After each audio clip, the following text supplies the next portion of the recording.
Welcome to The Last Breakfast. Please enjoy the video. You're starting with the essentials. Make sure your carrier plan supports personal hotspot, because without it you can't proceed. Once done, turn on cellular and Wi-Fi from Control Center or Settings and enable Bluetooth if you'll pair devices. Next, open Settings, tap Personal Hotspot and toggle Allow Others to Join. Create a strong password so unauthorized users can't join. You'll use this password on other devices. Now your iPad is broadcasting a hotspot radio for connections. Now connect a device. On that device, pick your iPad's Wi-Fi network name and enter the password you set. This is the simplest route. If you prefer, pair the device via Bluetooth for lower battery use, or plug the iPad into a laptop with a USB cable for the most stable connection.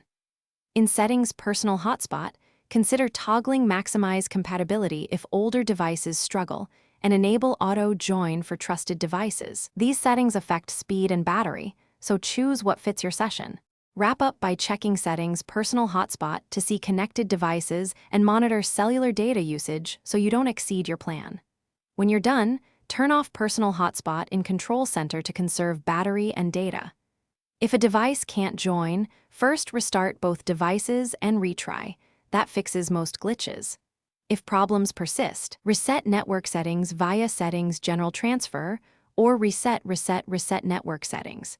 This clears saved Wi-Fi and cellular settings, but